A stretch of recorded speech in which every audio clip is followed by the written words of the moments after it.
It's the 16th of September, 1408. In a cramped and dimly lit stone church in southern Greenland, Sigrid Bjørnsdottir and Thorstein Olafsson tie the knot. This was not how the two newlyweds had thought their wedding would go. They had originally planned to marry in Iceland with their friends and family, but while sailing back from Norway, a storm had blown them off course, and once it had subsided, the couple made for the nearest friendly settlement, the place that Chief Erik the Red had named Greenland some 400 years ago. Though colder and darker than either of their homes, the newlyweds were charmed by their distant Norse cousins and decided to extend their stay in the exotic place. In fact, they liked it so much that eventually they decided, why not marry and settle down here? As the sound of music, cheer and laughter filled the tiny church, no one could possibly know that in just over 100 years later, almost every trace of civilization would vanish. It was as if the Norse had never been there at all. What went wrong? What had happened? Well, to answer that, we need to go back 426 years. In the year 982, Erik stood on the most northwest tip of Iceland, staring out into the cold, dark abyss. The sea swell bashed violently against the docks. It had been a rough winter, and it was about to get rougher. The few friends that he had silently loaded up his ship as he prepared for his 3-year exile. Having already been exiled from Norway as a child, and now Iceland as an adult, there was very few places left for him to go. Erik was not a violent man, well, at least he didn't think so, but he hated thievery. He had lent his enchanted wooden boards to his friend, Thorgest, some time ago.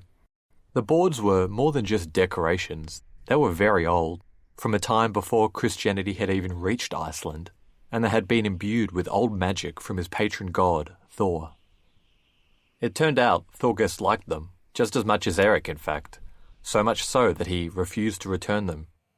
Erik had made it clear there would be violence if his old friend went down this path, and as the old Norse saying goes, "En skalita nan gumal hunja," one should listen when an old dog barks. A battle was fought between the two men, and now 2 of Thorgest's sons lay dead. Erik had been sentenced to exile. For 3 years he must leave Iceland and not return under pain of death. And so he and a few companions prepared to board his ship and sail off into the great unknown, in search of a mystical, unnamed island that had been discovered by accident 100 years earlier. He had no map, no compass, and with only a vague direction of where to head, the venture had little chance of success. But he had always considered himself lucky. It was time to see if Odin still smiled upon him. You're listening to Anthology of Heroes, and this is the story of Erik the Red and the lost colony of Greenland.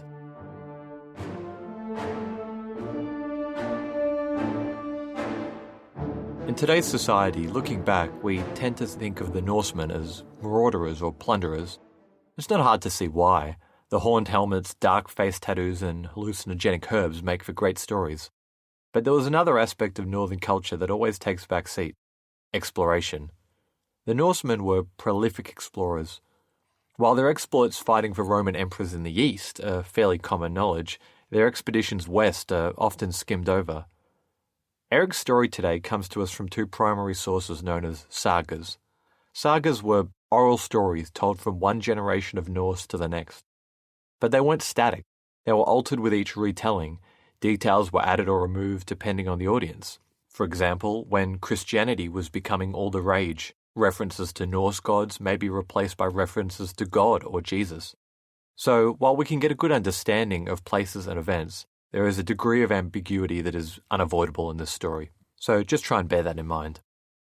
Erik was born in Rogaland around the year 950 in a particularly scenic part of western Norway, just south of modern-day Bergen. His father was a man named Thorvald Asvaldsson, and in Norse tradition, your father's name plus the suffix son is your last name, so he became Erik Thorvaldsson. When Erik was about 10, he found himself spirited away from the comparatively sunny Norway to dark and gloomy Iceland. This wasn't a choice, so to speak. Thorvald was sentenced to exile for what the sagas flippantly refer to as, quote, some killings, and so Erik went with him. Erik and his father arrived and settled in Hornstrandir, in the most northern west part of Iceland. Like his home in Norway, this part of Iceland is incredibly beautiful and rugged, but not ideal farmland. In fact, there wasn't really much of that left at all. Iceland had been settled around 75 years earlier by Norse settlers, and in that time they had been very busy indeed.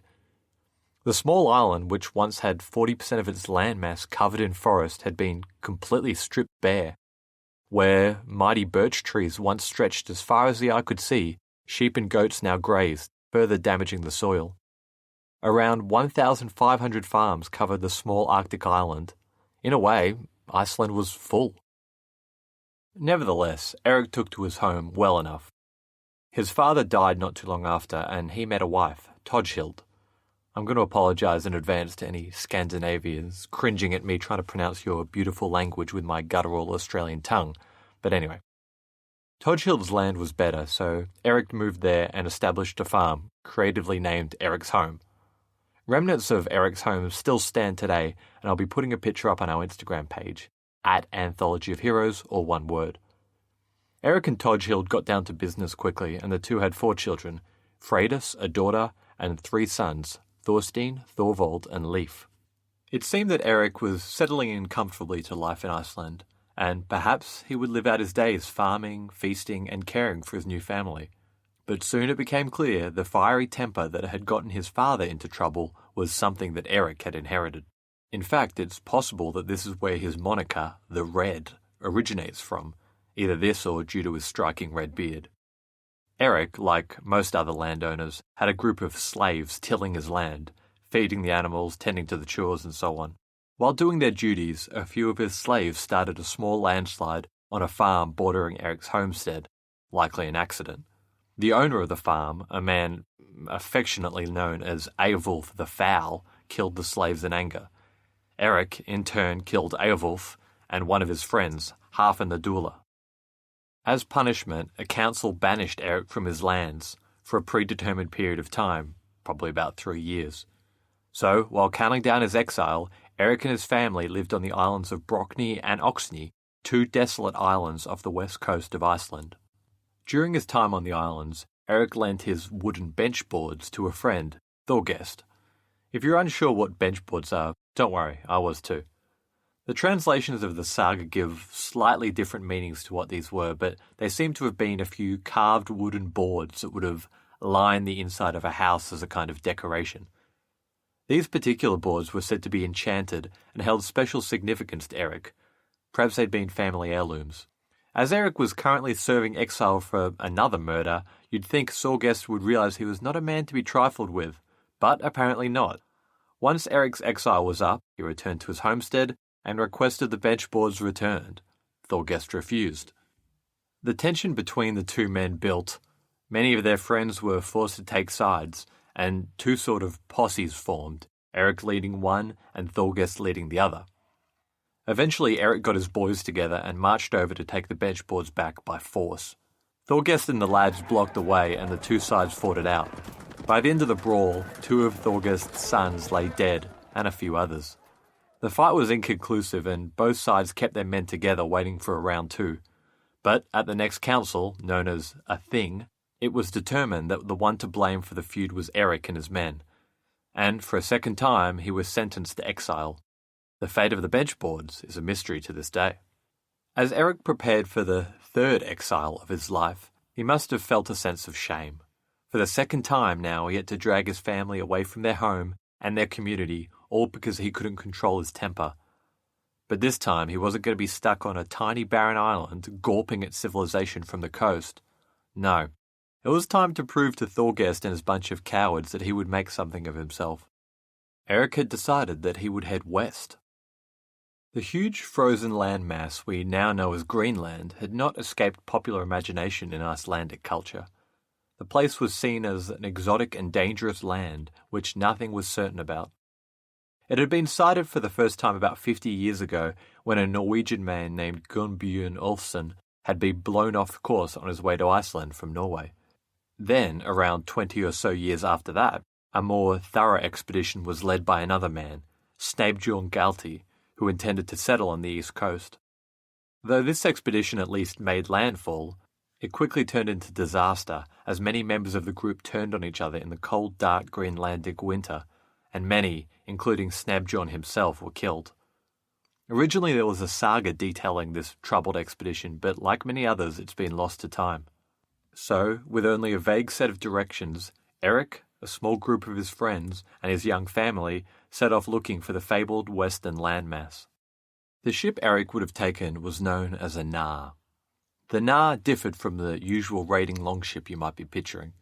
It was shorter, sturdier, and deeper. It was around 16 metres or 54 foot long by 4.6 metres or 15 foot wide, and was powered primarily by woolen sail, with oars only used if there was no wind. I'll be uploading a few pictures of some real excavated Viking ships on our Instagram, including the impressive Oseberg ship which I saw in person at the Viking Ship Museum in Norway.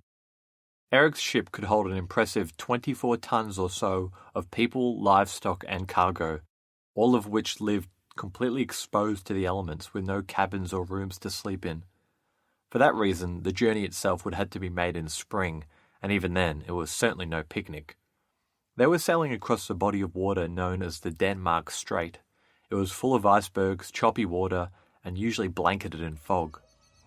In between the cargo, chickens, sheep and oars, 30 women, men and children braved the frigid rain and strong winds in search of Erik's promised land.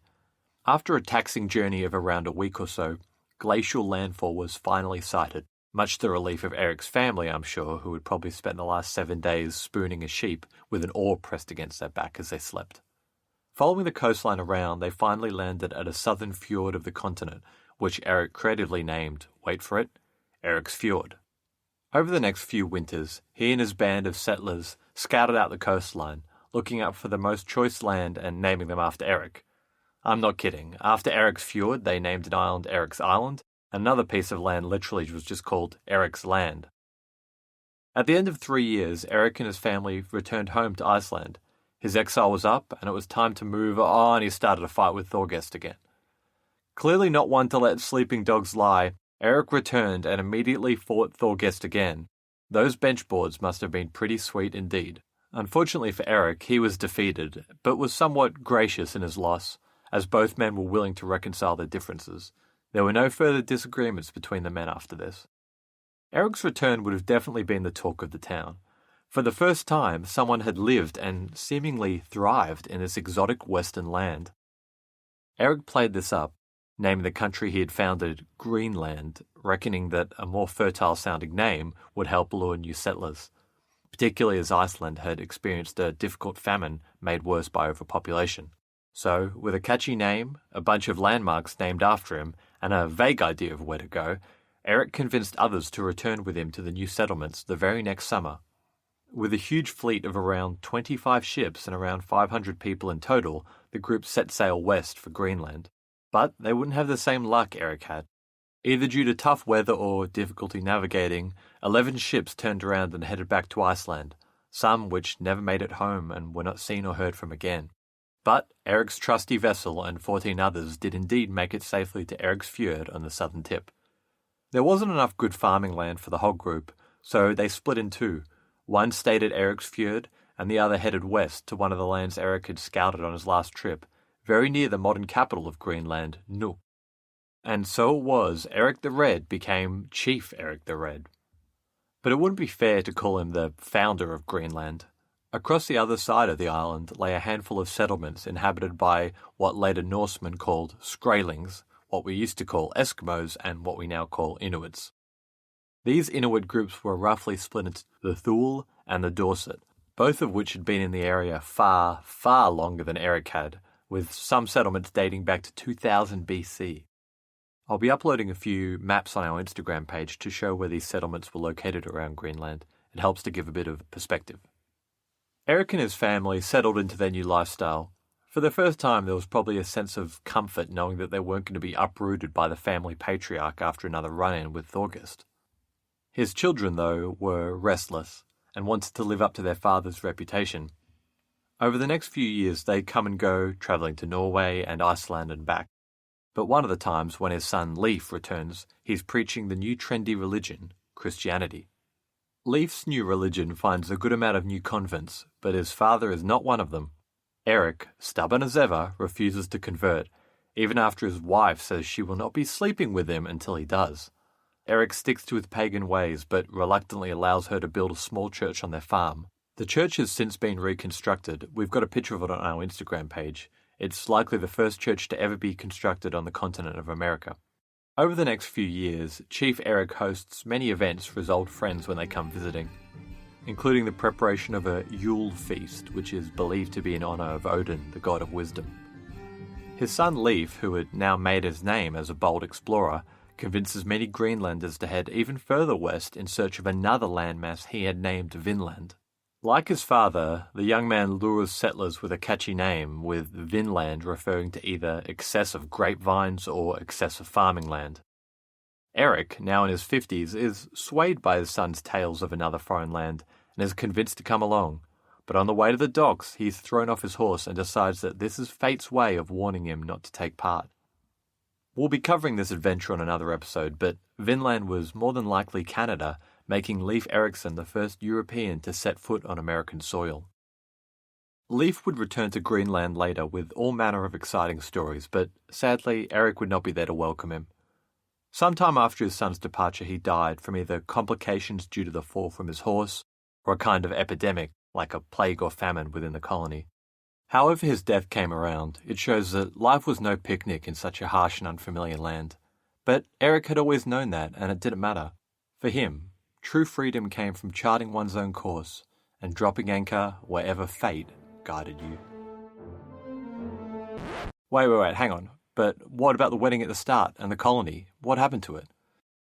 Erik's colony, known to history as the Eastern Settlement, despite the fact that it was southern, would continue to eke out an existence in this harsh and unforgiving land. But sometime around the 1500s, they vanished. Like something out of a horror movie, Norse explorers arrived at the old location of Chief Erik's colony, and all they could find was an old stone church. The very same one our newlyweds from the start of the episode were married in. Looking around at the deserted Arctic waste, it was almost like no one had ever been there at all. Remember, this was a well-established colony that had existed for over 500 years, trading regularly with both Iceland and Norway. What on earth happened? In 1257, on the other side of the world, a volcano erupted in Lombok, Indonesia. This was an eruption like no other, at least not in the last 10,000 years or so. When scientists measure volcanic eruptions, they use what's called a VEI, or Volcanic Eruption Index. For context, the 2019 New Zealand that killed 22 had a VEI of 2. The eruption of Mount Vesuvius that wiped out the Roman city of Pompeii had a VEI of 5, but when this thing went off, it had a VEI of 7. It belched out so much ash into the atmosphere it actually cooled the climate all across the world, likely contributing to what's now referred to as the Little Ice Age. All around the world, crops failed as they were not able to grow within the altered weather patterns. Famine followed soon after. For the Norsemen of Greenland who were already living life on the edge, there was no room for error. The crops and animals they had managed to rear on the frozen frontier began to wither and die. We know this from the diet of the settlers. Scientists studied them and found out that towards the twilight of the colony, they began to rely more and more on seal and walrus rather than the traditional foodstuff, crops and any other mainland animals they'd brought with them. And crucially, unlike the Thule people who lived up north, the Norse settlers never learnt to use a harpoon, so they were at a disadvantage when it came to catching their new primary form of food. This wasn't as big of a deal when there were other food sources, but now if all you had to eat was walrus, you'd want to be pretty good at catching it. For the Thule, use of harpoons and hunting dogs made them expert seal hunters, so the Little Ice Age didn't change much for them, but for the Norsemen it changed everything. Their settlements, which were once capable of large-scale population, simply withered away. They just couldn't feed everyone anymore. With the larger colonies breaking away, perhaps some smaller groups managed to catch a ride back to civilization on Iceland or Norway. There's also a few unsubstantiated stories of a final Thule raid on the last remaining Norse settlement. Can you imagine this? A war in the dark Arctic winter with bony and sick Viking warriors pulling out their ancient and precious iron swords against a native populace bent on removing them from their lands. Another equally unreliable but interesting story tells of the Norse colony being raided by Europeans and the survivors simply packing up and leaving. It seems that we'll never likely know for sure. Whatever the reason, be it climate change, war, plague, or a combination, the ruins of a tiny stone church are now all that remains of the forgotten colony of Erik the Red.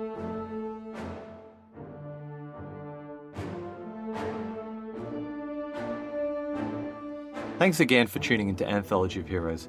If you're enjoying the show, join us on Instagram where I post regularly about upcoming episodes and historical curiosities. Our handle is @Anthology of Heroes, all one word. See you on the next one. A big thank you to the show's Patreons, Luke, Malcolm, Tom, and Claudia.